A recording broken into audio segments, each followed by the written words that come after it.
Shalom, shalom.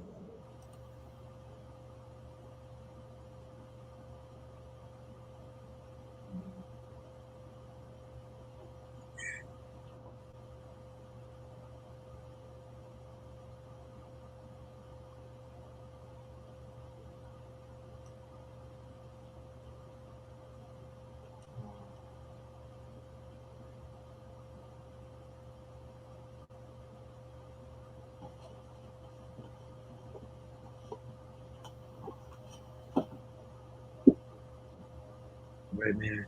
Shalom, shalom, man. First and foremost, I want to say call halal, Yahweh, by Hashem, Yahweh Shai, by Hashem, Kodash. We send double honor to the apostles and the elders of Great Millstone. So much peace, love, and salutations to all you brothers out there pushing the word of Yahweh, Hashem, Yahweh Shai, sincerity and truth. It's the brother Ariala, and I got the elder brother Require Kwam with me. And back at it again with another World War III algorithm. This one is titled Let the Weak Say I Am Strong. Okay. And what we're gonna do is just kind of highlight some of the things that have been going on over there in the Middle East, give a little bit of backdrop in history, more recent history. This is something that, a lesson that I did a while back, and a lot of brothers have done concerning Ishmael and their relevance to prophecy, and just how they were prescribed by the Heavenly Father to be at war with everybody around them, and it would draw everybody into the war of Armageddon. And we're seeing big pieces of that go down right now as Netanyahu and the state of Israel continues to their agenda to push further and further into Gaza to remove the Palestinians. And really, there's a economic and political expansion that Esau wants. They want to create a carnal blessing. They want to create we all know about the Greater Israel Project, and they are moving forward with that project, and it all links itself with the MOTB systems. We might not go all the way into that today, but it is all connected. Today, we're going to hinge more on World War III itself and all the players in that region and how they come into play, and show you guys some maps and give you brothers information. Of course, we're going to go through the prophecies and break those things down. But, with the World War III algorithms, we like to go on the economic side, political side, and then we like to talk about the actual military combat side and how things are setting themselves up for Armageddon. Did you have any opening statements required, Kwame? Nah. We can go straight into it. Khan. Well, then I'm going to start off here in the book of Genesis, the 16th chapter, with the prophecy concerning Ishmael. And I'll start at the 11th verse. It says, And the angel of the Lord said unto her, Behold, thou art with child, and shalt bear a son, and shalt call his name Ishmael, because the Lord hath heard thy affliction. And he will be a wild man. His hand will be against every man, and every man's hand against him. And he shall dwell in the presence of all his brethren. Okay? And so when you look at this prophecy and you understand the history of Ishmael, he definitely fulfills this. He was been in the land surrounding areas of what they call the Middle East. And with Ishmael, it's been constant war. They constantly used as proxies, and it's always going down over there. Okay, it's always going down over there. They're always fighting, and it just is what it is. And I did a lesson a while back. I couldn't even find it on YouTube because they deleted so many of our pages. Basically, going in on Sunni Muslims, Shiite Muslims, the history of everything. But I wanted to play this real quick from Vox. I'm not a big fan of Vox, but there's a small section in this video that kind of just highlights what we wanted to talk about here. And if you have any points of anything like that, you just let me know, okay? Kana. That's and that's actually that's a good scripture. Brother mentioned there, anointed revelation, anointed refreshings. But Revelation 11:14, the second woe is past, and behold, the third woe cometh quickly. Absolutely, man, that's what we see. Absolutely, that's what we see. But I'm going to make this the whole screen and play this, okay? Y'all let me know in the comment board if y'all can hear me.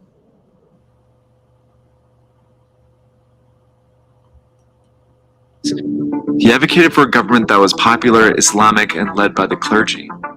And in 1979, he led a revolution to establish just that. It was a massive international event that prompted reactions around the world, especially in Saudi Arabia. Now, when you watch this video, they start off all the way from the 1900s to show you how Ishmael has basically always been at war. They're a wild man just going against each other, okay?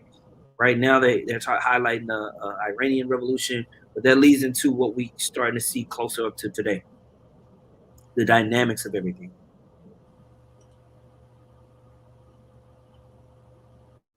The Iranian Revolution terrified the government of Saudi Arabia. They were fearful that Ayatollah Khomeini would inspire their populations to rise up against them, exactly the way that he had caused the Iranian population to rise up against the Shah. And there was a religious threat too. Up until now, the Saudis had claimed to be the leaders of the Muslim world, largely because Islam's two holiest sites, Mecca and Medina, are in Saudi Arabia. But Khomeini claimed his popular revolution made Iran the legitimate Muslim state. And there is another divide. Saudi Arabia's population is mostly Sunni, the majority sect of Islam, while Khomeini and Iran are mostly Shia. So you can see here how Ishmael dwells within the midst of their brethren, all right, all throughout these regions. But they're always at war. They have different factions within the Muslim, so-called Muslim faith, and that leads to them easily being utilized by the Western world as as proxy armies. Well, them fueling these proxy armies is going to be a direct catalyst for the downfall of Babylon the Great and all their allies. For this beast that the whore rideth upon, is going to be a direct catalyst to their downfall. Westerners always make a mistake in drawing an analogy between the Sunni-Shia split and the Protestant-Catholic split within Christianity. The Sunni-Shia split was never as violent. That in much of the Islamic world, when Sunnis and Shia were living in close proximity, they got along famously well. So while the Sunni-Shia split was not a reason for the rivalry, it was an important division. After the revolution, the Saudis' fears came to life when Iran began exporting its revolution. This CIA report from 1980 details how the Iranians started helping groups, mostly Shia, trying to overthrow governments in Iraq, Afghanistan, and Saudi Arabia. And they prompted the Saudis to redouble their efforts to fight against Iran. So this is where you start to hear about Lebanon and Hezbollah, where you have in Yemen with the Houthi rebels. These are all supported by Iran. And also you have different factions in Iraq and Afghanistan that Iran supports all around this region. They bolstered their alliance with the US and formed the GCC, an alliance with other Gulf monarchies. The stage was set for conflict. September the 22nd, Iraqi planes attacked Mehrabad airport outside Tehran. Iraq was gambling on a short, sharp campaign. The rise of Iran as a regional power threatened other neighboring countries as well. In September 1980, Iraq, under the rule of dictator Saddam Hussein, invaded Iran. He was hoping to stop the Iranian Revolution, gain power, and annex some of Iran's oil reserves. They didn't get far. The war bogged down into a stalemate, complete with trench warfare, chemical weapons, and heavy civilian casualties. When Iran started winning, the Saudis panicked and came to Iraq's rescue. They provided money, weapons, and logistical help. And so it becomes critical to the Saudis that they build up Iraq and build it up into a wall that can hold back the Iranian torrent that they have unleashed. This Saudi help allowed Iraq to fight until 1988. By then, nearly 1 million people had died. The Iranians largely blamed the Saudis for the war, and the feud escalated. Fast forward 15 years, and Iraq again became the scene of a proxy war. In 2003, the US invaded Iraq and overthrew Saddam Hussein. Neither Saudi Arabia or Iran wanted this to happen, since Iraq had been acting as a buffer between them. But problems arose when the US struggled to replace Saddam. The United States has no idea what it's doing in Iraq after 2003, and it makes one mistake after another that creates a security vacuum and a failed state and drives Iraq into all-out civil war. Without a government, armed militias took control of Iraq, splintering the population. Sunni and Shia militias suddenly sprang up all over the country. Many were radical Islamist groups who saw an opportunity to gain power amidst the chaos. These militias were ready-made proxies for Saudi Arabia and Iran, and they both seized the opportunity to try and gain power. The Saudis. So now you have all of these different things. I'm not going to play the whole thing, but you have all these different factions and all these wild men of Ishmael in Syria, in Saudi Arabia, Yemen, Bahrain, Oman, Iraq, Afghanistan, pretty much Jordan. You name it. There's these pockets for conflict and war. And you have all these different competing institutions and entities making a play. This region of the world has always been highly contested since the beginning of time. This has always been the epicenter of where the fighting has been. All right. And you know, it's funny, Apostle Recall was talking about the Crusades and everything, and you can go on even before that.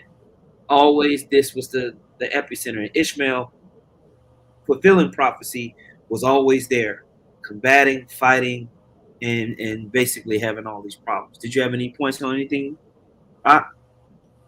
No. We can continue on that. Okay, so with that being said, I wanted to put this backdrop. If you want to go watch this full video, you can. You see the title here, The Middle East Cold War Explained, to give you some more history for brothers that may not, you know, have a kind of a brushed up history on that. So now, fast forwarding into what we see now. Recently, you have the state of Israel that's been making a push to complete its agenda to basically capture the whole region of what we understand as Palestine. All right, this kind of new territory, right? And although all you saw was, oh, there was these people that came in paragliding in, they took hostages, they was killing people, there was already things going on in the backdrop that suggested that, okay, this is all a setup and this is getting really juicy. Okay, this is getting really, really juicy, and we might have something on this one. Okay, so I want to play one more clip, and then we'll get a couple of scriptures to go along with it. Okay, actually a couple of clips. I'm gonna play this. Now check this. In an unprecedented move, Israel has announced it will. Now, this was 4 months ago. Okay, this is 4 months ago. Right now, we're at the beginning of November. You can do the math, right?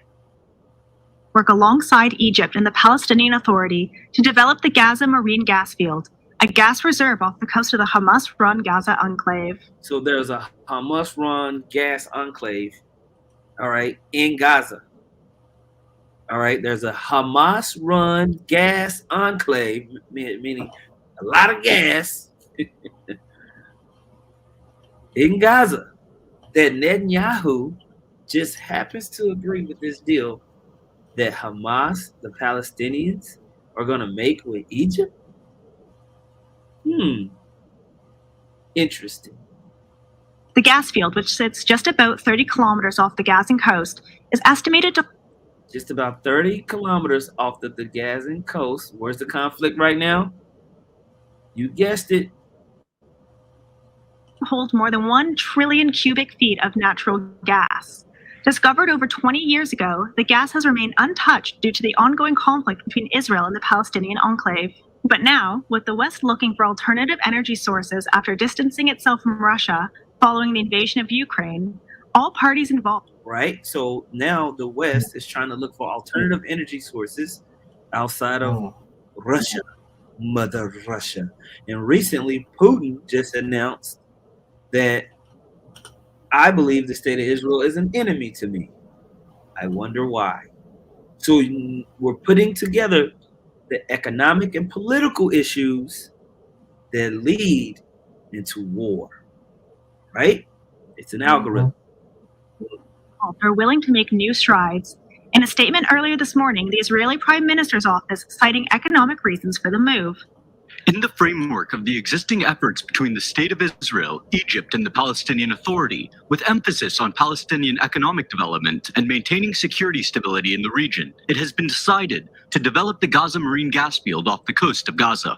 The Egyptian-owned e-gas is expected to develop the field, pumping out more than enough gas needed for the Palestinian territories, allowing for the rest to be exported and provide vital income for the cash-strapped PA. Despite not being in talks on the project, Hamas is expected to unofficially sign off on any agreement to avoid So he wasn't in any of the talks, but he's expected to just sign off, right? the possibility of missile strikes on the new gas field once work begins. So you have that, right? So they have this mega, gigantic gas pipeline deal off the coast of Gaza 4 months ago that basically is pretty much in the talks. They pretty much got it ran through with Egypt. Egypt's in on it, okay? And then out of nowhere, Hamas makes an attack on the state of Israel. Things that make you go, And this is a part of when we read in the book of Micah, the 2nd chapter, how they move with mischief and craftiness, upon their beds. It's constant. You know what? Always, You know what's interesting is that this gas pipeline, when you go back, we spoke about in the previous algorithm, the original conflict in Syria was about gas pipeline as well. I'm trying to send you this. I'm gonna pop this link to you real quick. There's a map in there, and it will basically show you there was 2 proposed pipelines that needed to go through Syria. I'll just send it to you in the private chat.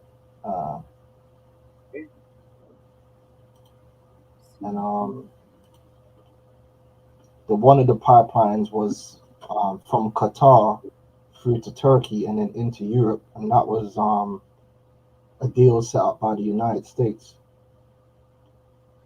And then so that was to basically because how the bubble's going into Europe is heavily dependent on Russian gas, which obviously isn't good when your enemy is the one providing you with energy. That's a recipe for disaster. So they wanted to set up a Qatar-Turkey pipeline through Syria to alleviate some of the dependency on Russian gas. And that was the reason why they had to try and get rid of Assad, because there was an alternative pipeline. Have you got it up there, Art? Yes, sir. Can you see it? Is that the right one? Bro, Salaki, I've sent you the wrong. Hold on, have I sent you the right one? Yeah, that's the right one. If you scroll down, there's a map that okay. Let me make it bigger screen for everybody. Boom. Just to give you an idea. There we go. That map. So as you can see on the map, the blue line was the United States-backed pipeline, which needed to go up through Syria. And the other alternative pipeline into Europe was Russian-backed, which obviously is the same issue. And that was from Iran through Syria. Obviously, Assad chose the side of Iran and Russia, which is why all of a sudden he became somebody that the United States needed to get rid of.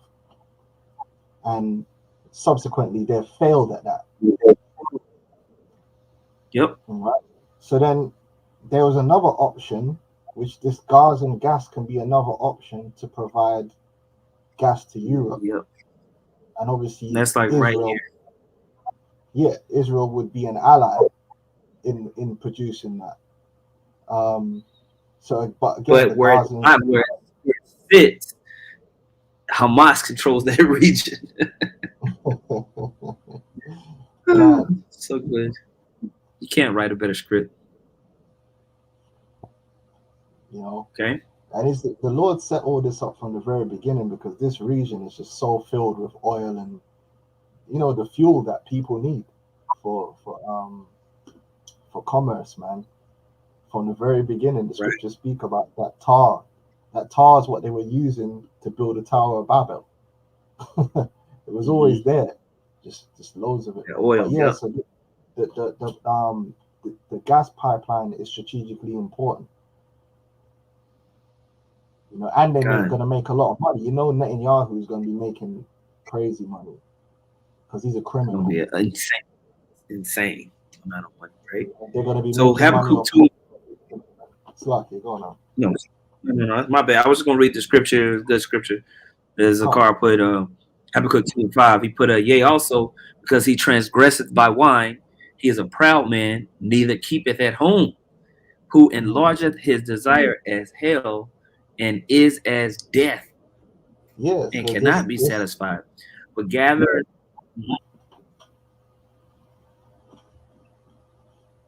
You got I it, was just saying that it's greed because these people actually do have a substantial amount of that land already. They have a substantial amount of that land. They want it all, and that's what the Greater Israel Project is all about. It's greed.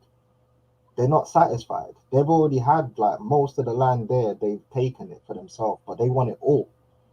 And that arrogance is going to lead to their destruction because that Greater Israel Project also encompasses the borders of these surrounding nations. So they're looking at this like if we let them have Gaza, then the next thing they want to take Syria's portion, then they want to take Jordan's portion.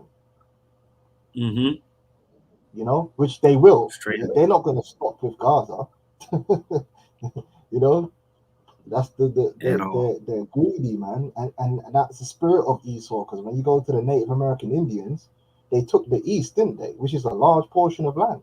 If you look at the eastern coast of America, those states, the original colonies, look at the size of the UK, right, or France or Spain, and then compare it to Boston, New York, you know, whatever, the state of New York. That's a large portion of land, and Esau was like, nah, I want all of it.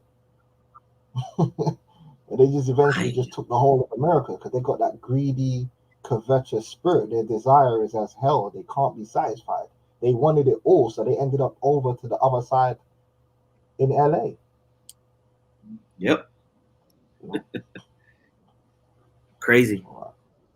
You know, that's why it says he enlarges his desire as hell and is as death and cannot be satisfied, but gathereth unto him all nations and heapeth unto him all people.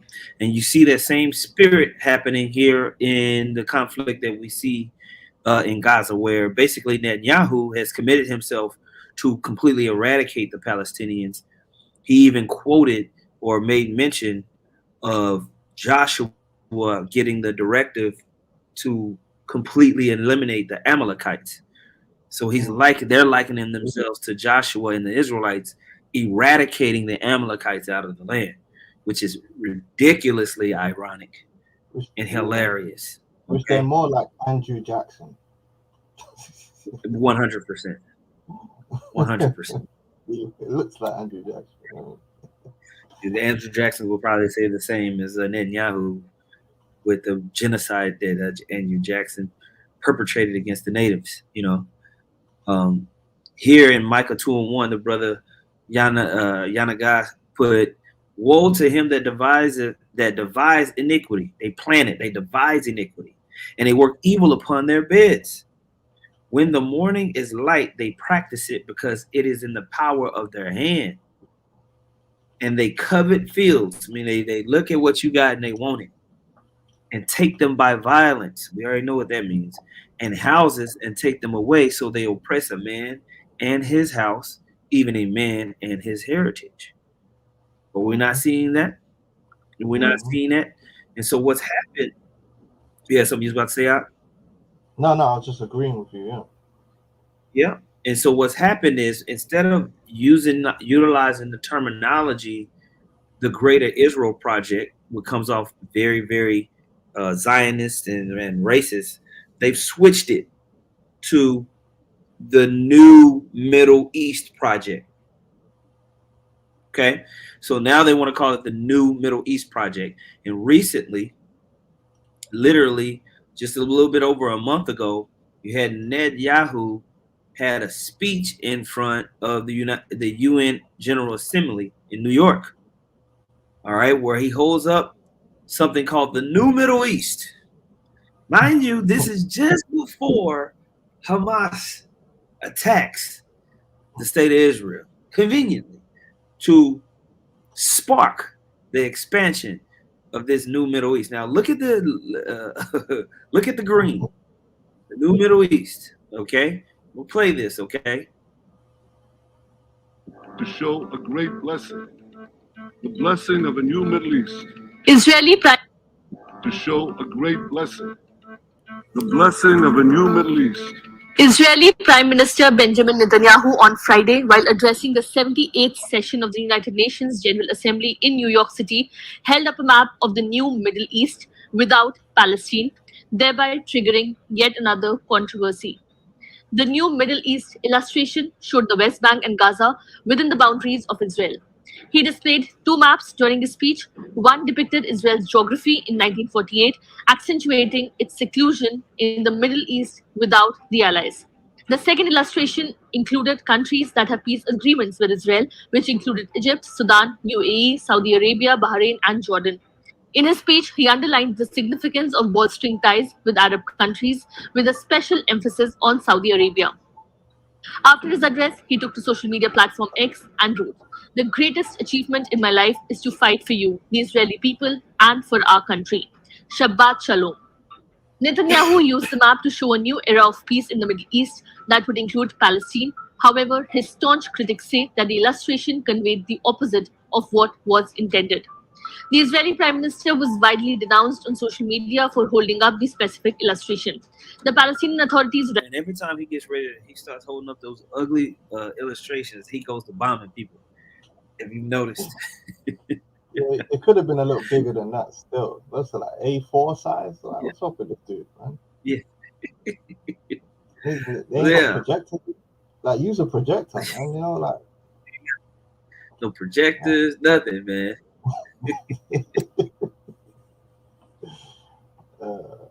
Oh man, these dudes are absolutely filled with the spiritual demon Satan. Okay, so you know they're not playing around.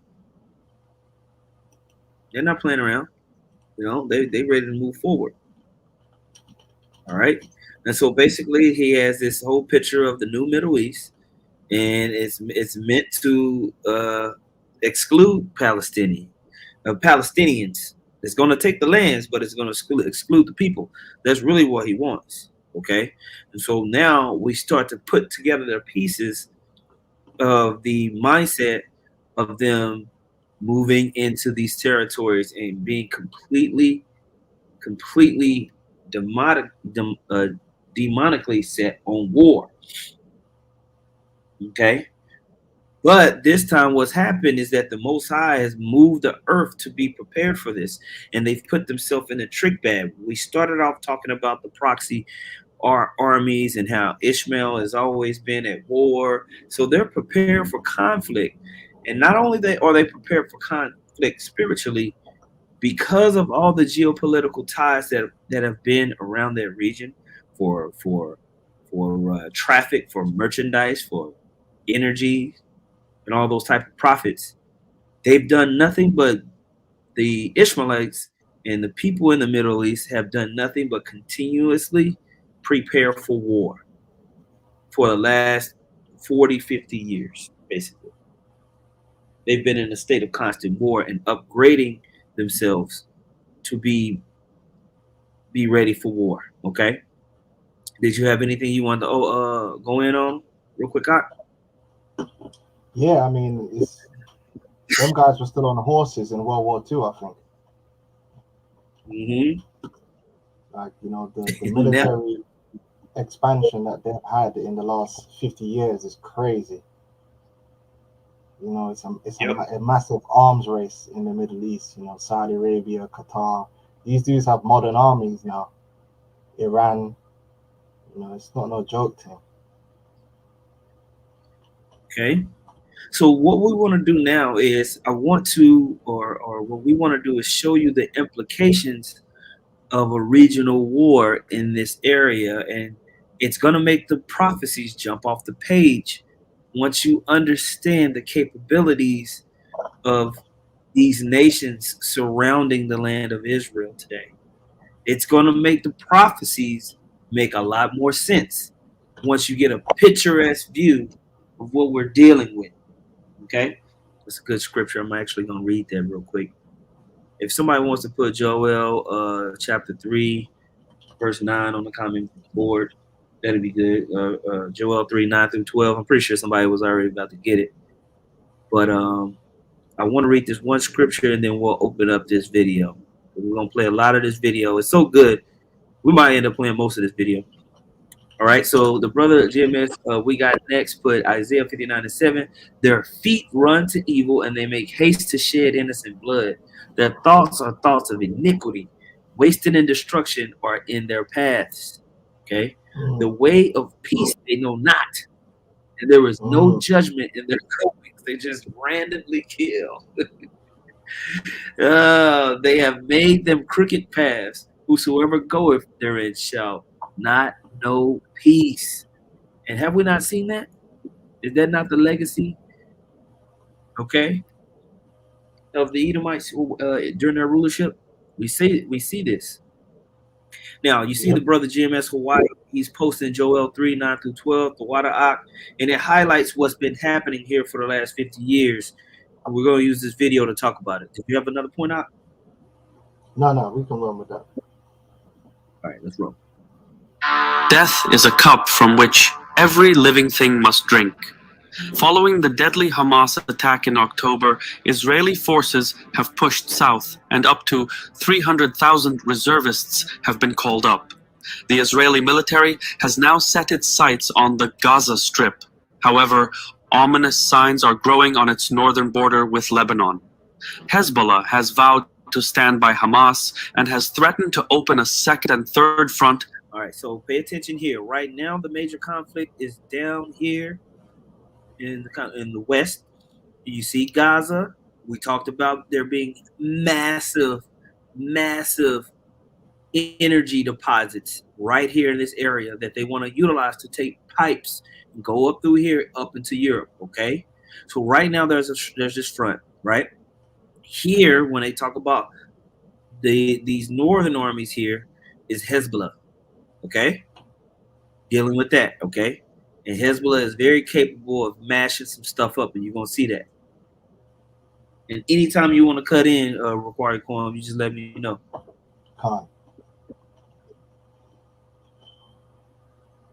To Israel's north. Already, Israel and Hezbollah have traded missiles, and a handful of troops on both sides have been killed. Civilians in the vicinity are getting ready for wider hostilities. In South Lebanon, the roads heading north are congested with traffic jams. People are fleeing, making way for a gruesome conflict that might just set the entire Middle East on fire. Hezbollah has roughly 130,000 rockets and missiles, and it could use that firepower to overwhelm Israel's air defenses and destroy Israeli bases and critical infrastructure, including presumed nuclear weapons facilities in northern Israel. So, yeah, as bad as things seem... Come on, say, leave me alone. In Gaza, this is the Middle East, where things can always go from bad to worse.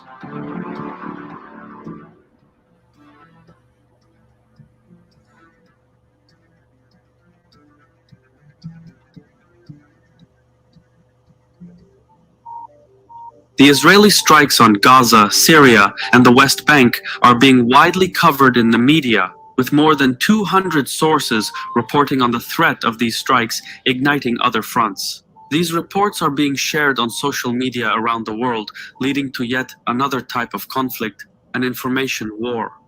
On this channel, we prioritize diligent research rather than speed. We check multiple credible sources, and we try to capture nuance and complexity by seeking out claims from a detailed timeline of events showing how the media has covered the conflict, starting with the attack on October 7th. But on this issue, it's not just about left and right. There are national interests at stake. For example, I can see that 12% of sources covering the recent strikes were government affiliated. If I look at specific headlines, I can see that a source associated with the Islamic Revolutionary Guard Corps suggests that Israeli strikes are motivated by the United States. This is how governments attempt to win the information war.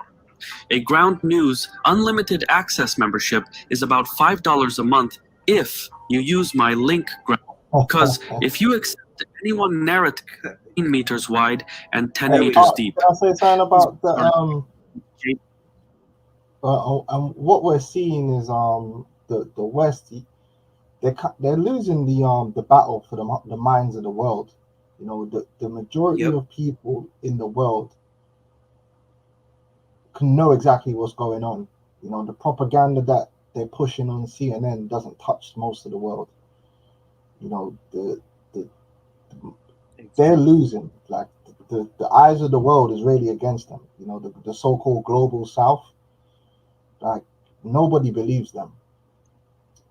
You know, and that's fulfilling the scripture. It says, "You shall be small among the heathen." You know, they're gonna despise you. Like most people look at these people with contempt. God. You know, if you look on the Western media, also talks about the shameful.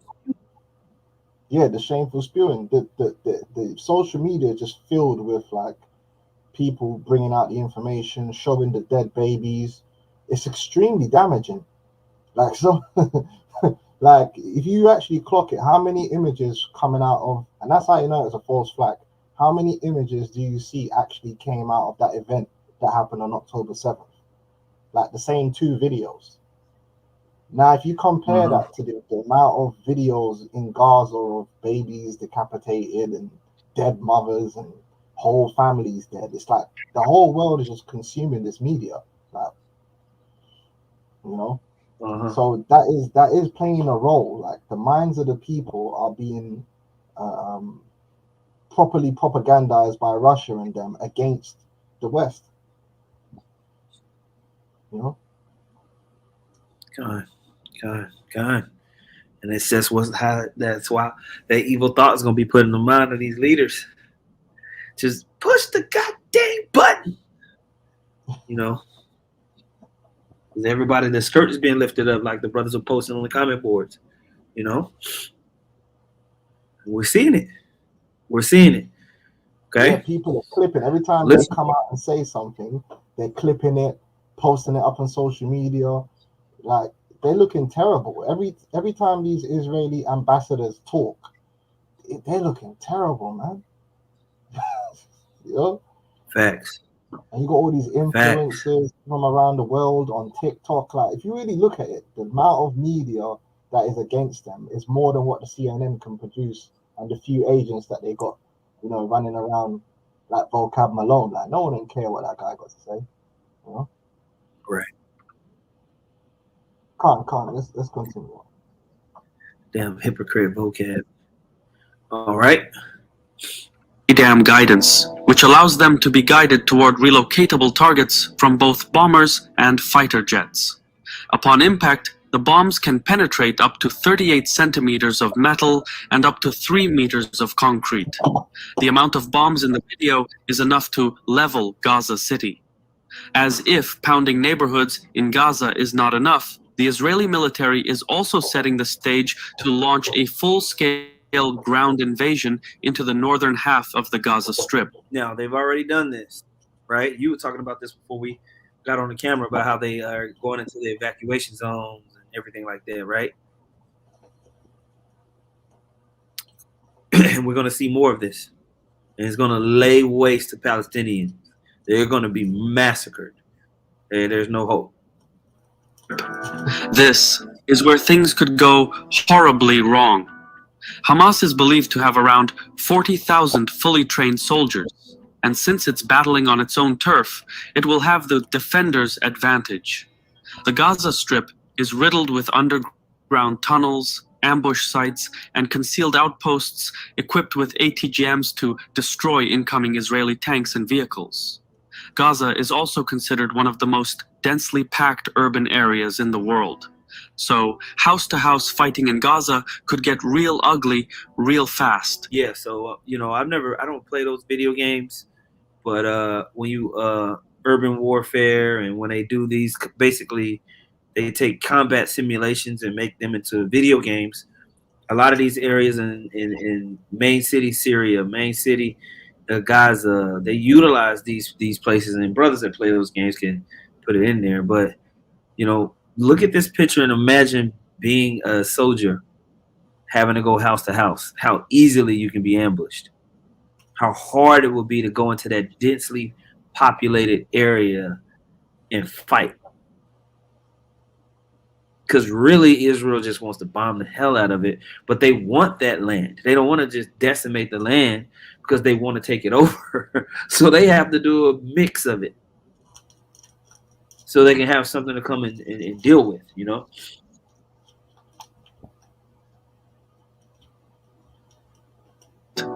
To give color to the military setting, Israel has fought Hamas 4 times before, in 2006, 2008, 2012, and as recently as 2021.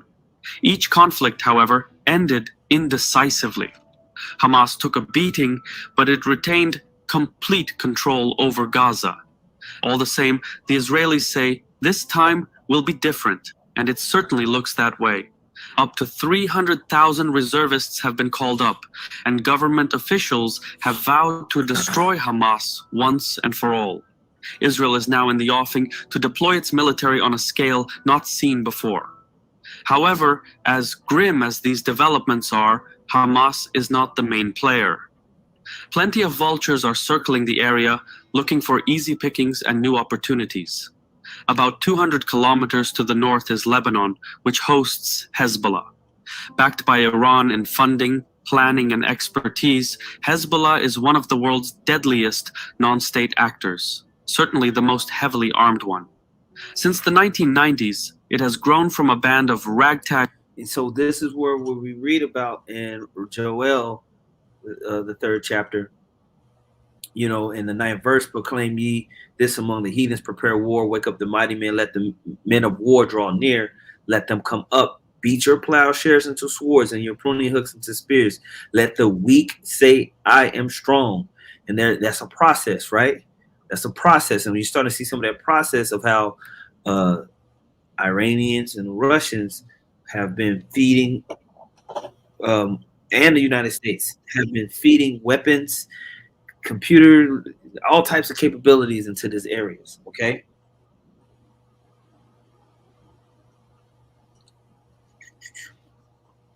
Guerrilla rebels into a powerful fighting force numbering around 100,000 strong, according to the group's leader, Hassan Nasrallah.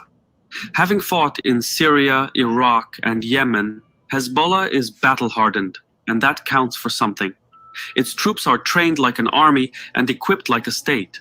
The group is believed to have received financial backing from Iran to the tune of $700 million every year. $700 million a year to kick ass. Let's go, champ. That's the weak saying I am strong. For a non-state actor, that is a mind-boggling amount of money. Hezbollah is also armed with a large and diverse stockpile of unguided artillery rockets, as well as ballistic, anti-air, anti-tank, and anti-ship missiles. Its capacity for a sustained conflict overshadows that of Hamas many times over. If Israel's ground operation in Gaza does irreparable damage to Hamas, Hezbollah and Iran might be persuaded to intervene and rescue their ally in the Gaza Strip. However, since neither Iran nor Hezbollah has the air or ground forces capable of reaching Gaza, intervention would come mainly in the form of drones, rockets, and missiles. In a nutshell, Hezbollah is estimated to have an arsenal of roughly 130,000 rockets and missiles, a number that dates to 2018 and probably has grown since. Now, you can see the capabilities of Hezbollah. So if he wanted to, as Israel goes in, they could just continue to send rockets to disrupt the invasion and give Hamas and their troops some type of a chance. Okay, and we're not even including Iranian drones. Okay, so this thing is a powder keg. It's a powder keg.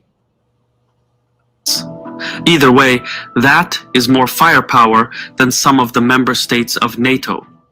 Speaking from Lebanon on October 13th, Iran's foreign minister Hossein Amir Abdollahian said there was every possibility of a second front if Israel's blockade of Gaza were to continue. If the gloves come off and Hezbollah joins the fight, it would turn the hostilities into a multi-front conflict for Israel, Hamas in the south and Hezbollah in the north. To boot, even Syria would get drawn into the fight since Hezbollah is deeply involved in the Syrian civil conflict, which means that Hezbollah's involvement would open two fronts simultaneously, one from South Lebanon and one from the Syrian-controlled part of the Golan Heights. Clearly, this would mark a point of no return. On day one, some 130,000 rockets would fly over Israel, resulting in tens of thousands of casualties. Israel would then have no choice but to let loose the full power of its air force. South Lebanon would be decimated in retaliation. The body count would stack up. Civilian casualties would be an afterthought at this point. Israel would then have to move into Beirut to topple the government. By this point, Syria and even Iran would fully take part in the fight as well. Fortunately, things are not at this stage yet, but the situation sits on a knife's edge. Israel has already deployed tens of thousands of troops to the border with Lebanon. It has struck the airports in Damascus and Aleppo. At the same time, Hezbollah has fired missiles into Israel, attempted to infiltrate Israeli towns, and launched drone attacks across the border. Things haven't been this tense in years. One miscommunication on either side and the setting could quickly spiral. Now, you see how quickly things could go if some of these other small, not even a state, groups join in, and then whoever's their proxy, whoever's funding them as a proxy, could join in. So right now we're talking about Hamas, Hezbollah, and Syria, and Iran joining in. We haven't even talked about the United States and the UN allies, okay, which obviously they will be a part of this, okay? So we're on the precipice of something extremely serious, and that the scriptures say, like we were reading in Joel the 3rd chapter, when you go to the 11th verse, it says, "Assemble yourselves and come, all ye heathen, and gather yourselves together round about. Thither cause thine mighty ones to come down, O Lord. Let the heathen be wakened and come up to the valley of Jehoshaphat, for there will I sit to judge all the heathen round about." And in the valley of Jehoshaphat is in that whole region. You had something, bro? Yeah, I just sent you an interesting article because he mentioned about the Israeli Air Force doing airstrikes. The thing is at any moment in the conflict, if Russia decides to, Israel's getting knocked out of the sky, because their S-400s are actually in the region. They just don't use them. So I've just sent you an article. I could just read a little bit of that, and it kind of breaks it down. Okay. Russia basically just be chilling. Okay. So I'm actually done with this, so we're not going to read that. Put this here. Yeah, the Mac is struggling with them tabs. Huh? You worry about what you got over there. At least I ain't getting no viruses.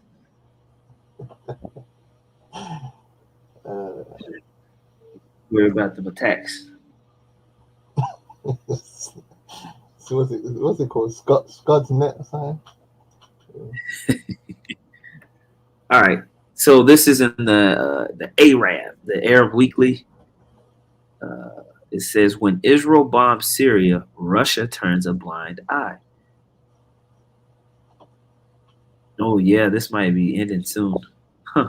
Since the Kremlin is not willing to harm its relations with Israel for the sake of its alliance with Syria and a potential strategic partnership with Iran.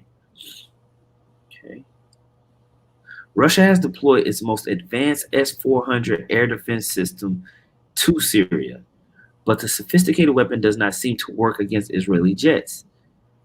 It is an open secret that Moscow, an ally of Russia's President Bashar al-Assad, allows Israel to conduct airstrikes against both the Syrian army and Iranian militias operating in the country. Russia's supremacy over Syria's airspace helped turn the conflict in al-Assad's favor. So why does it allow Israel to carry out its operations unimpeded? On December 28th, Israeli warplanes attacked the container complex at the port of Latakia in a part of Syria where Russia maintains its main naval base. The strikes hit a yard thought to house Iranian weapons shipments, but this was Israel's second attempt to destroy the cargo. The first one took place on December 7th, but was apparently less successful than the latest airstrike, which caused significant damage. That night, neither Russia's S-400 nor Syria's air defense systems attempted to hit the Israeli planes. The truth is, Russia never activates its air defense systems against Israeli jets. Such pacificity is believed to be part of a wider deal between the two countries. All right. Did you have any more points on that? Yeah, that's basically it. So as things stand, they've been getting away with it, but Yeah. that can change. Absolutely. That can change quickly. Well, was it you that sent me something? It might have been another brother that sent me something that basically where Putin was basically telling Israel that, you know, I don't think we cool no more. Yeah, they said that they're enemies. Yeah, they said that they're becoming enemies. Yeah. I don't know if you have that article. Yeah, it's the Daily Express. Hold on, let me Okay, I think I got it. Oh, you got it? Yeah. I'm in an undisclosed location in Japan right now. So. Konnichiwa.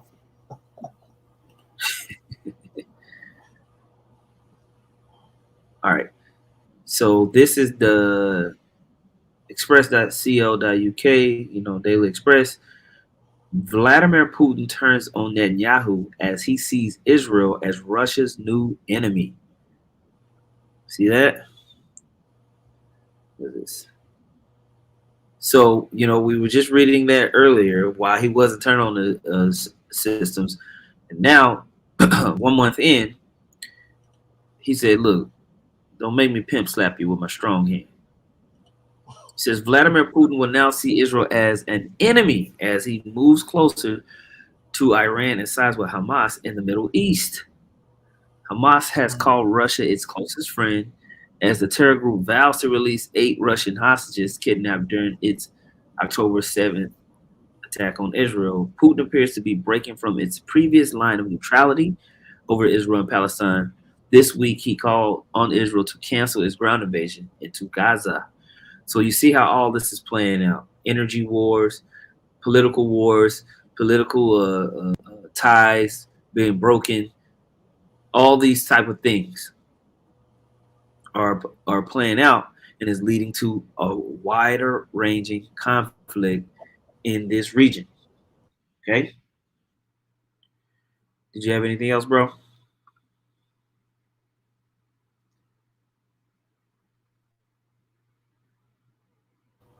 We can keep going now. It's cool. All right. What it is? Still more, the United States has deployed an aircraft carrier strike group to the eastern Mediterranean. The USS Gerald R. Ford is the world's largest aircraft carrier and the largest warship ever constructed. It can field 75 aircraft, including F-35C jets. Its naval task is made up of 5 guided missile ships, 4 destroyers, and 1 cruiser. Altogether, it packs one heck of a punch, and its presence in the vicinity is meant to deter Hezbollah and other groups from jumping into the fight. In case the message wasn't clear enough, Washington is now sending a second aircraft carrier strike group to the eastern Mediterranean, led by the USS Dwight D. Eisenhower. Using these deployments, America hopes it can prevent the conflict from expanding. However, Iran did not build up Hamas over the years, only to leave it alone to deal with Israel's devastating counteroffensive. In the 11th hour, Hezbollah would likely wait for Israel's invasion of Gaza and then launch a surprise attack at a time of its own choosing.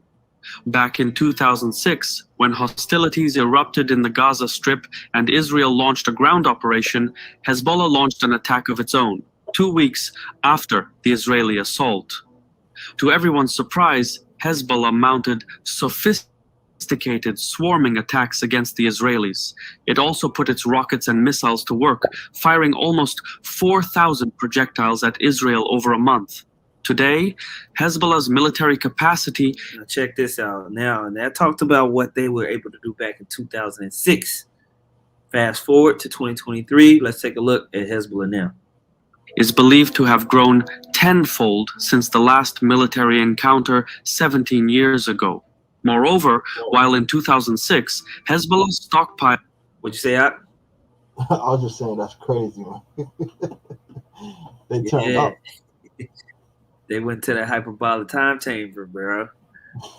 Have to level up. While mostly consisted of inaccurate rockets, the group has since gathered a vast arsenal of precision-guided munitions thanks to friends in Tehran.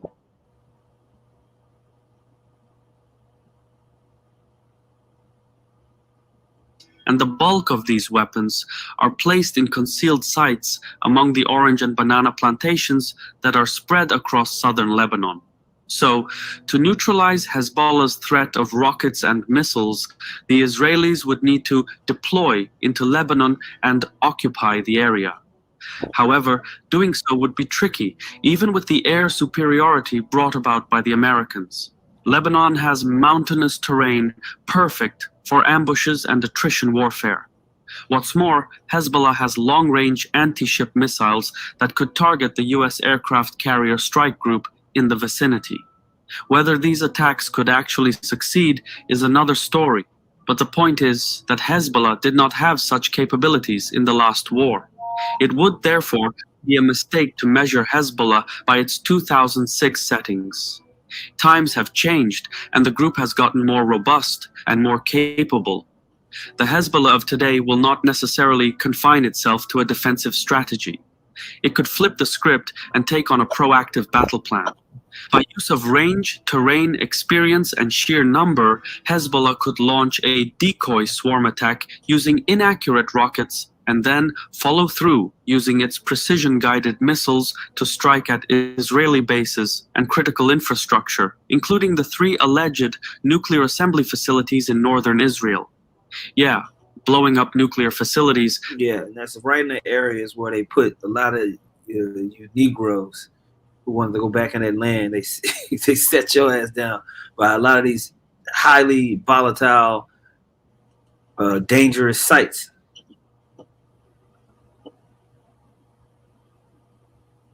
That's the level of destruction we're at. And the thing is, it is easier for Hezbollah to strike an Israeli nuclear facility than it is for the Israelis and Americans to attack Iran's nuclear facilities. So, conflict with Hezbollah could quickly become a nasty fight where we could see tower for tower carnage. And it's just like you're saying, by the time, if it comes to this, you're going to have Iranian S-400 systems, 500 systems, and you're going to have Syrian anti-missile defense systems all kicked in. And the thing about the Russian systems, they don't just defend. They immediately strike back. You send something in their way, they're gonna send you heat right back. Would you have breaking news and check the link, Baba Kashaf.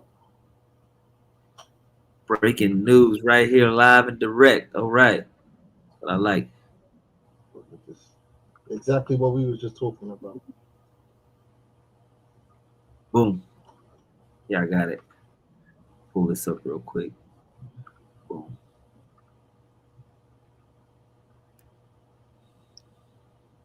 Give me 1 second. Give me 1 second. All right. This is in a word I cannot pronounce, and I am not going to try to. You guys can see the link. You can see the title. It says Russia warns Israel about attacks on Syria. Israeli jets have repeatedly targeted Syrian airports since October 7th. Russian Foreign Minister Sergei Lavrov and Syrian Foreign Minister Vasil Mikdad, Russian Foreign Ministry via Sputnik says, spreading conflict to other countries in the Middle East is unacceptable. Lavrov said on Tuesday, discussing a spat of recent Israeli airstrikes with his Syrian counterpart. Lavrov brought up the issue of Israeli airstrikes, which have become more frequent against the backdrop of events around the Gaza Strip. Says both ministers emphasized the danger of attempts by external forces to turn the Middle East in its current explosive situation into an arena for settling geopolitical scores. See? Mikdad phoned Lavrov to discuss the current situation in Gaza, as well as a number of bilateral issues and the progress in the ending the war in Syria. Says next paragraph, since the Hamas incursion from Gaza on October 7th, Israel has bombed Syria at least 3 times, repeatedly shutting down the airports in Aleppo and Damascus. One of the attacks was acknowledged by the Israeli ambassador to Germany, who said it was intended to disrupt weapons deliveries from Iran, which is always the excuse, right? Is there anything else you want me to read on this? Yeah, that's it. So they're addressing it. Eventually, they're gonna be like, yo, God. Put your arm across, you're gonna lose it. Absolutely, man. And bros are putting up good scriptures to kind of align with that news.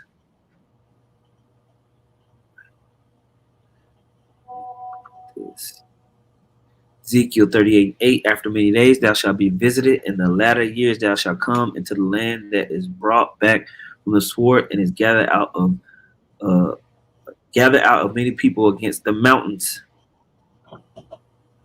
of Israel, which have been always waste, but it is brought forth out of the nations, and they shall dwell safely among them. Okay. What's the other scripture that I saw?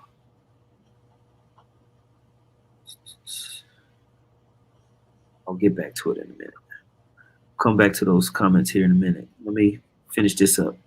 Because wait, there's more. Remember the highlight of today is let the weak say that I am strong. And we're showing you, bros, how these Ishmaelites have basically gathered up weaponry that can cause major damage. Part of Iran's strategy has been to use Hezbollah to keep Israel permanently on edge. However, if Hezbollah and Iran have such an advantage, then why haven't they already unleashed hell? What's stopping full-out armed conflict? Well, for one, Hezbollah has some trouble at home. Lebanon as a state is barely hanging on. The country is in the midst of an economic crisis. Its currency has lost nearly 100% of its value in recent years. This hasn't affected the finances of Hezbollah, though. Its fighters are paid in dollars. However, the economic crisis in Lebanon affects Hezbollah's decision-making since it is legally part of the Lebanese government and has been since 2005. Conflict with Israel would throw Lebanon into an economic meltdown and likely affect Hezbollah's political standing for the worse. Even a rogue organization such as Hezbollah needs some public support to hold on to its parliamentary seats. Ultimately, though, whether Hezbollah gets involved or not depends on its patron, Iran. Yeah, so Hezbollah is like a mercenary army that basically has got up in there, and they got so big that the governing nation is like, yo, we good? Yeah, okay, we'll give you these seats, we'll give you a little political power, but as long as you be on our side, we need those votes.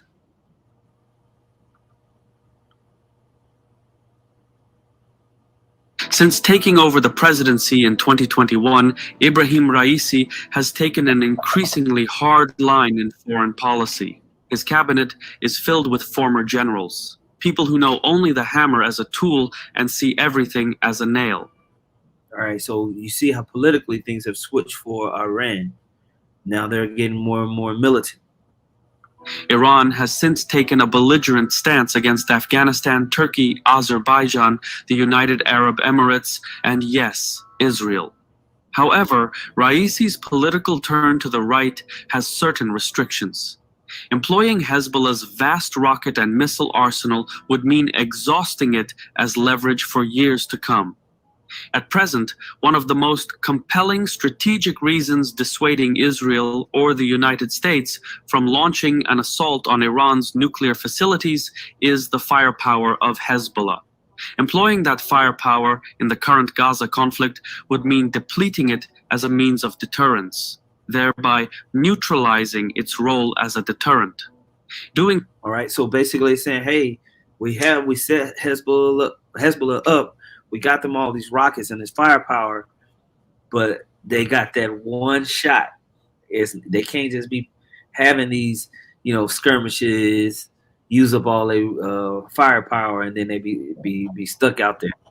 So to get into a full blown conflict, it's got to be a serious, like, okay, it's time type of decision, if that makes sense.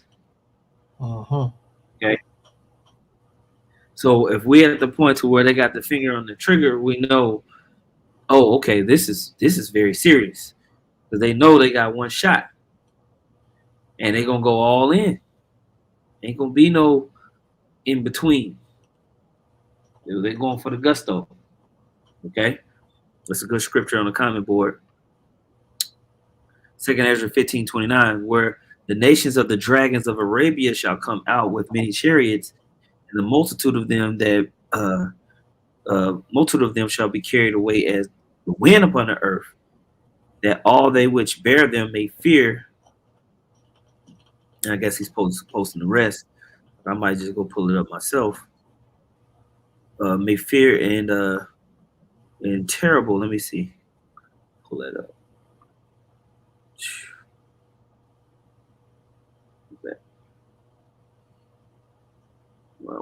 Boom. Fear and tremble of 2 Ezra 15 and 30. It says, also the Carmanians raging in wrath shall go forth as the wild boars of the wood, which that's talking about the Iranians.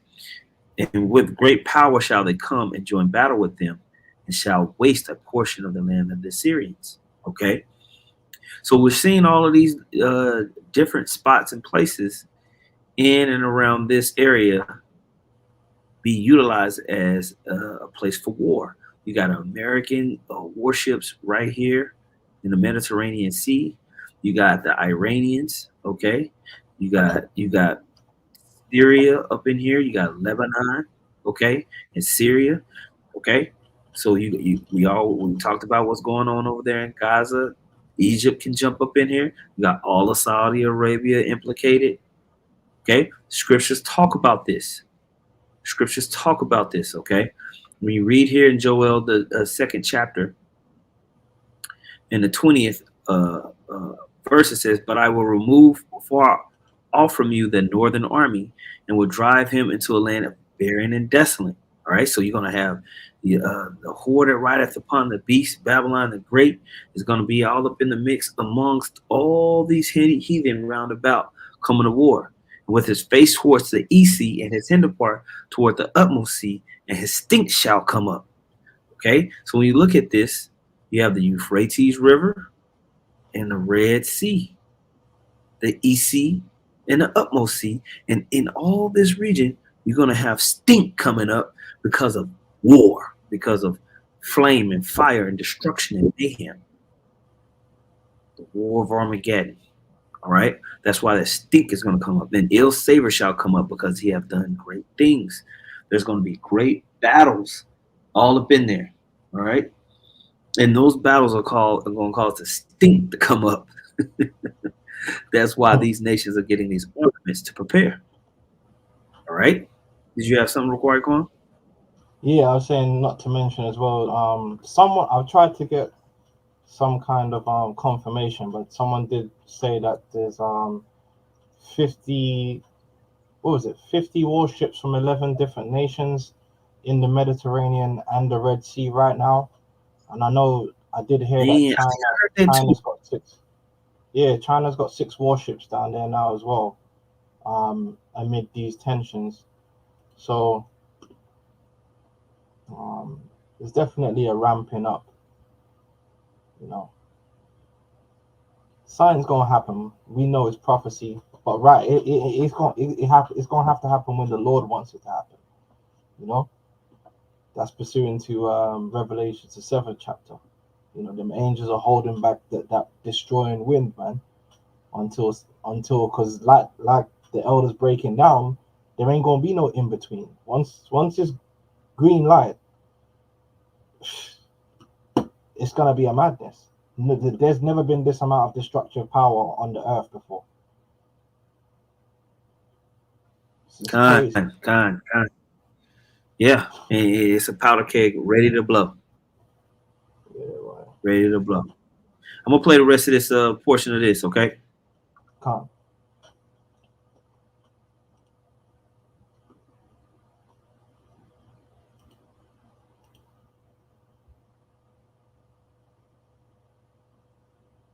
Is there sound?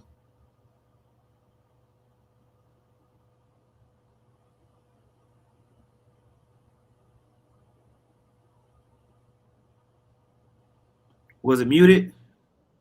Yeah. I didn't hear anything just now. All right, I'm playing. Doing so would then leave Iran open and exposed to devastating aerial bombardment by the Americans. So while the Iranians are talking tough, strategically they may want to preserve Hezbollah's rocket arsenal in order to save themselves from destruction. That's something to think about. Given this, the handful of missiles that Hezbollah has fired at northern Israel to date can be seen as a means to complicate Israeli operations by raising the specter of a northern front without actually opening one.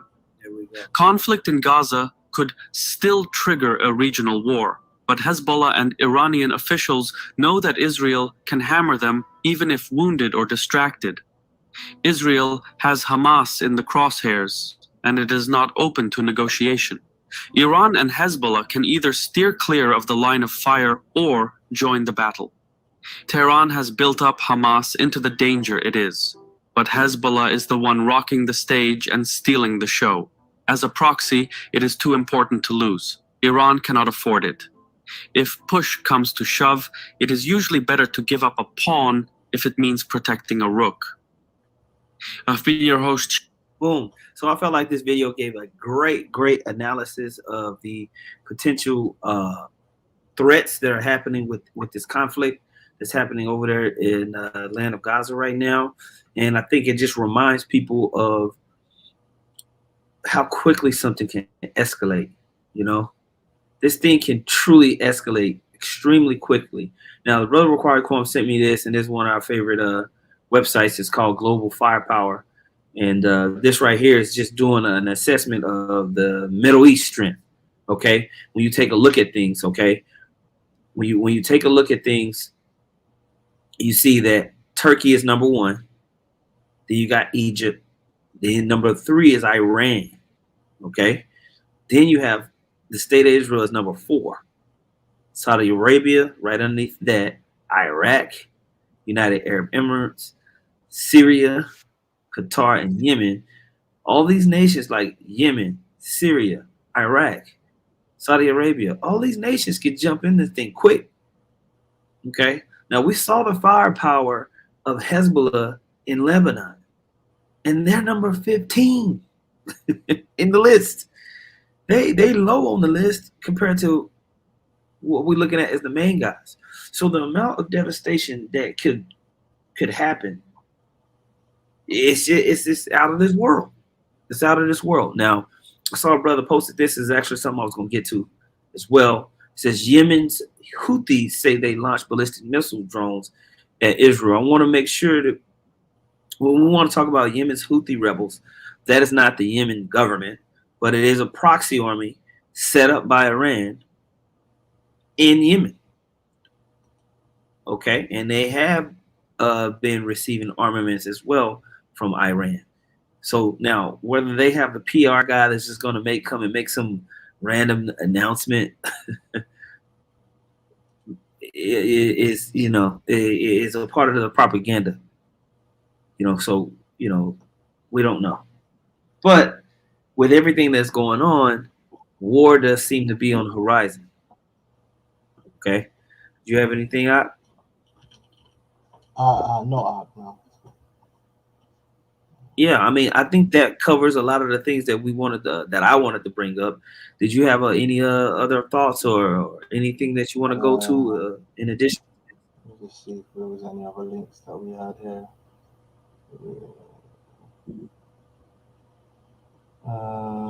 There's another gas army. No, I think we pretty much let me see. Let me just check. I think there's another link that I had from Twitter. But I think it might go over some of the stuff we've all. Got it. GMS North Carolina 777 put Isaiah 9 and 5. For every battle of the warrior is with confused noise and garments rolled in blood, but this shall be with burning and fuel of fire.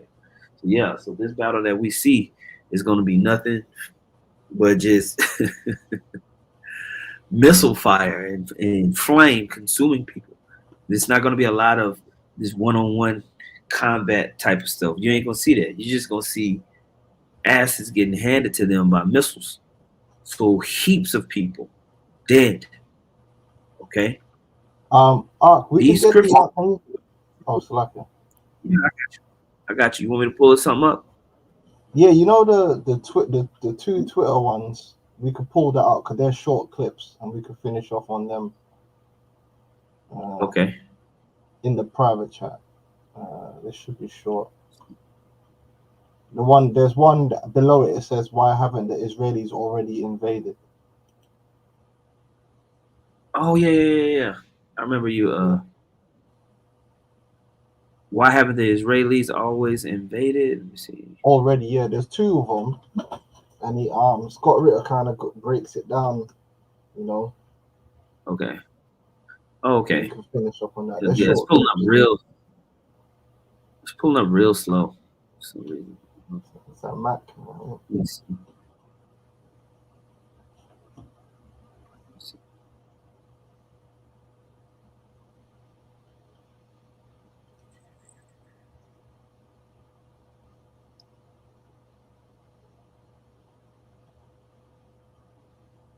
Y'all let me know if y'all can see this.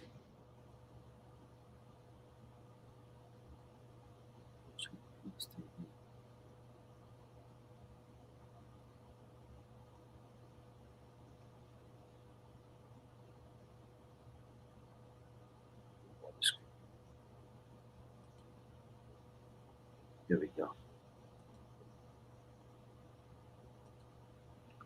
They're going to be just dead up straight with you. They're going to die. They're going to die in numbers that the Israelis haven't seen before. And the Israeli military knows it. Why do you think they haven't gone in yet? Because they know what's going to happen. Hamas is ready for them. Hamas is prepared for them. Hamas told Iran. Iran said, hey, look, if you guys are in trouble, we'll come in now. Hamas said, we got this, boss. We are ready for this. We don't need your help. We don't want your help. Hamas is luring the Israelis into a death trap in Gaza. And that's what's going to happen to the Israeli army when they go into Gaza. They're going to die. If the Israelis go into Gaza, what are they going to do? Judge, I'm going to be just dead up straight with you. They're going to die. They're going to die in numbers that the Israelis haven't seen. The military knows it. Why do you think they haven't gone in yet? Because they know what's going to happen. Hamas is ready for them.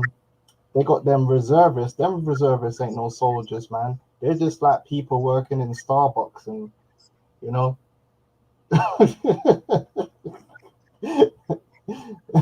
They're gonna be shaking going up in there, man.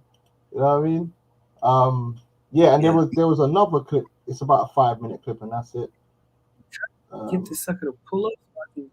pasted. Trip. Yeah, that's another thing. You know, the Israeli army is what they do is they have a situation where they have mandatory conscription. I believe it's for 2 years. That's how they maintain the army. And so a lot of the Israeli all of the Israeli citizens pretty much have served for 2 years, but that doesn't mean that they're experienced soldiers. And a lot of them, their heart isn't even in fighting anyway. They just really want to leave.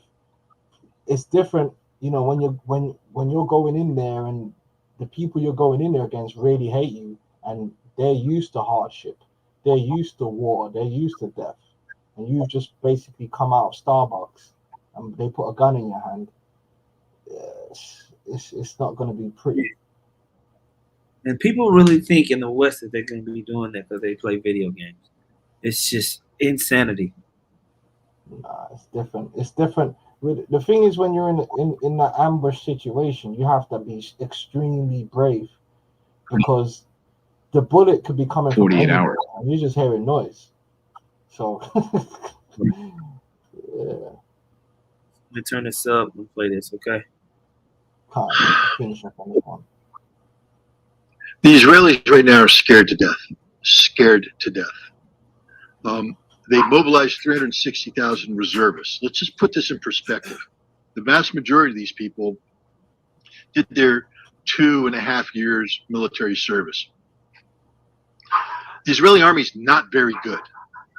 They have some units that are very capable, some of their special forces units, some of their specialized units. They have some technical units that are very good.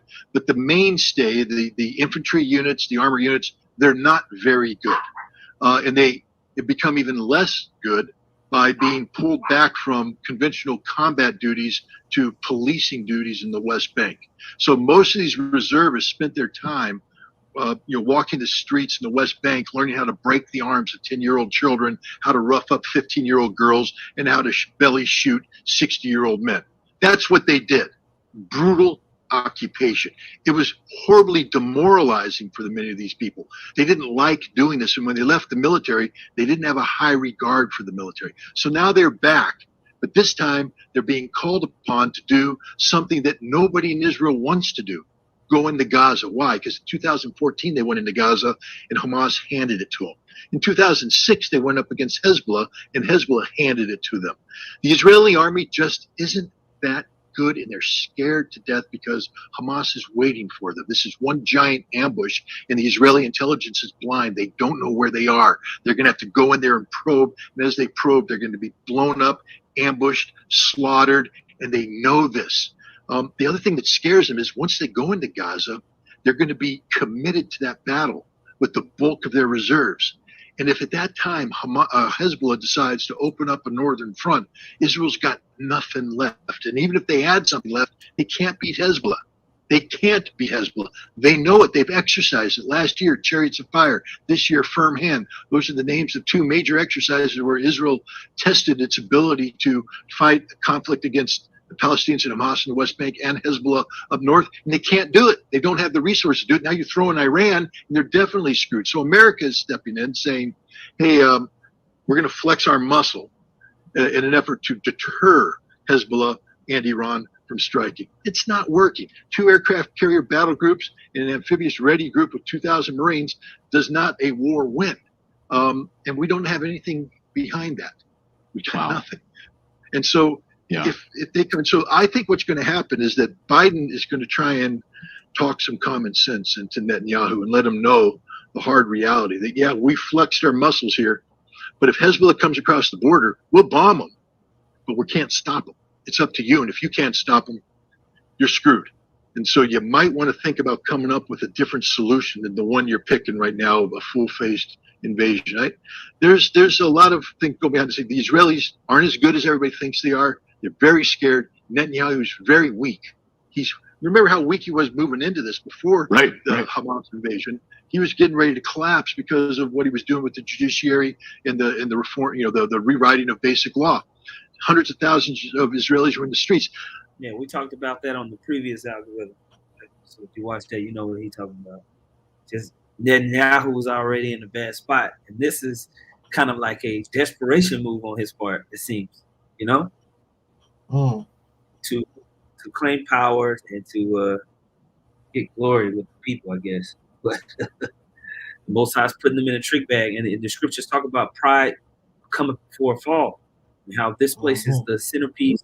Its leaders are so prideful that they believe that they can do it. They're looking down on their enemies. All right. It's gotten worse for him because everybody's blaming. He was Mr. Security. I will protect you. I am the man. And look what happened. Nobody trusts him. There's a lot of Israeli talk going on, a lot of hot air coming out of the mouthpieces of Netanyahu's minions. None of it's backed up by reality. And the fact is, Israel's extraordinarily weak, extraordinarily exposed, extraordinarily scared, and America doesn't have a solution for them. And I guess is the template to look at what would happen to Israel, just look at Ukraine? It would be worse than that, because Ukrainians right now don't have a place to run to. Millions of Israelis have dual citizenship, and they'll just leave Israel. I mean, that's the death of Israel. Every Israeli I've talked to said, we can't. This happened in 1991 when the Iraqi Scuds came in. One of the big things they were saying is it's not so much the damage, physical damage that the Iraqi Scuds are doing, it's the emotional and psychological damage it's doing to Israelis. If we can't get the European Jews and the American Jews to want to come here and stay here, it's over for the Israeli experiment. Boom. Is there more on that you wanted? No, that's pretty much it, man. It's like these guys that it plays into what we were saying. Let the weak say I am strong. It's not like how it used to be. They can't just roll over these people. You know what I mean? And so all of that's going to lead to, if the Israelis go all out, America has to help them, which means NATO has to help America, and then vice versa on the other side. If Iran and them go all out, Russia can't afford for them to lose. China can't afford for them to lose because they're all trying to build together. So you can see all these alliances that it's called the global. That's it, bro. Since when were they using this term, by the way? Were they using this term 10 years ago? I don't know this global South thing, but they call it the global South, which is basically South America, Africa, and Asia. And then you can add Russia to that because Russia is part of that.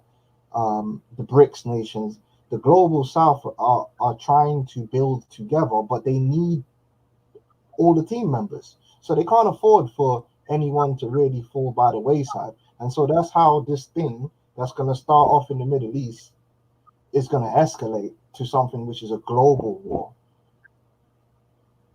People are just going to have to jump in, you know?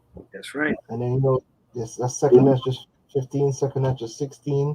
And none of these nations really want it because they know how devastating it will be. But the Most High is going to orchestrate it where, those Israelis are going to do something stupid. It's not even a proper country. That's why. It's just a criminal organization, man. You know what I mean? So, yeah, that's very telling, man. Dudes are gonna get torn up over there. Yes, sir. Yes, sir. And I've been trying to highlight these scriptures, but yeah, that's pretty much the point, man. Yeah, that's pretty much the point. The water for all the information that you gave and everything like that. Very, very good stuff. And Lord willing, this was edifying for all you bros and sisters that's listening and everything like that. Sisters, And so, Lord willing, that was edifying, man. Did you have any closing statements, bro? Yeah, man. But just also, you gotta look on the economic front, man. While this thing's happening over there, Fed could be the Fed rate hike tomorrow. There's a lot of things going on, man. A lot of crises are going to start merging together. So yeah, we are focusing on what's happening over there, but remember, there could be anything happening that's going to add to that too. Stock market crash, banking crisis, those things haven't stopped. So you never know, man. That's why the scripture says you have to be circumspect We got to be spiritually ready for all things. When the Bible says it's going to be a time that there has never been, then that means we got to be ready for all of the above. Just crazy events that are happening back to back and simultaneously. So, just keep your eyes open, and stay in the spirit. You got these other camps trying to get drawn into stupid little beefs with Arabs on the street. Like, ain't nobody got time for that, man. It's hard enough to concentrate on all this news, man, and the scriptures, man. What the hell am I having punch-ups for, man? Yeah. So, yeah, stay locked in. We're going to see how we're going to see how that ends up for them. But, yeah, man, just like you said, there's still a lot of implications that needs to go down. We know it's going to culminate in a physical battle that these nations have. But, now you got all these refugees and potential militants crossing all the western borders, getting into France and Spain, getting all the way up into the UK, getting up into the United States. And so there could be cyber attacks. There could be, some type of, domestic occurrence, within the Western Front, that shut down the banks and all the systems. That perplexity that the scriptures talk about in the book of Luke. All of that are ramifications for to be instituted. And they could use an event anyway, because they're kind of losing the propaganda war. So they could do with so a nice little false flag in it to get the people on side. So yeah. So well, hey man, hey, like I said once again, hey, I say call halal Yahweh Bahashim Yahweh Shah Bahashim Rakah Kodash. Double honor to the apostles and the elders of the wisdom.